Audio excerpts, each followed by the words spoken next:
গিয়েছিলাম মার্কেটে, হঠাৎ একটি বাঁশির সুর কানে ভেসে আসলো। এদিক ওদিক তাকাতেই লক্ষ্য করলাম একজন লোক মনের মাধুরী মিশে ঘুরে ঘুরে বাঁশি বাজিয়ে আমিও তাকে লক্ষ্য করে তার পিছু নিলাম। আমিও তার পিছু পিছু হাঁটতে হাঁটতে তার বাঁশির সুরের মূর্ছনায় হারিয়ে গেলাম। সত্যি কি অসাধারণ বাজাচ্ছিলেন তাকে দেখেই মনে হচ্ছে বাঁশি বাজানোর নেশায় দিন দুনিয়া ভুলে পথে পথে ঘুরে বেড়াচ্ছেন তিনি। আমিও হঠাৎ করেই তাকে ডেকে বসলাম এবং একটি আবদার করে ফেললাম।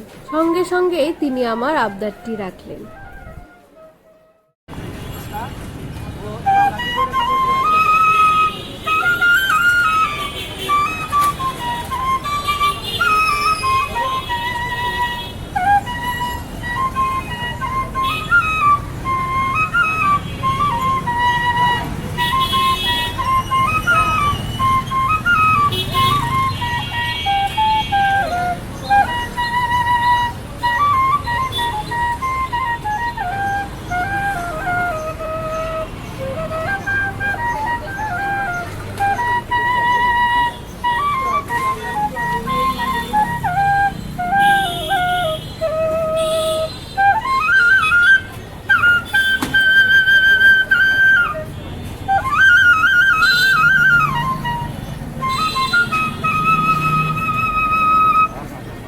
বাঁশি বাজানো শেষে তাকে ধন্যবাদ জানিয়ে বিদায় দিলাম। সেও আমাকে হাসি মুখে বিদায় জানালো। আসলে এত সুন্দর প্রতিভার মূল্য শুধুমাত্র ধন্যবাদ দিয়ে শোধ হয় না। কাজের ব্যস্ততায় অনেকেই দেখলাম বিষয়টিকে এড়িয়ে যাচ্ছে। আমাদের সকলেরই উচিত এই রকম প্রতিভাবান মানুষগুলোর প্রতি একটু সাহায্যের হাত বাড়িয়ে দেওয়া।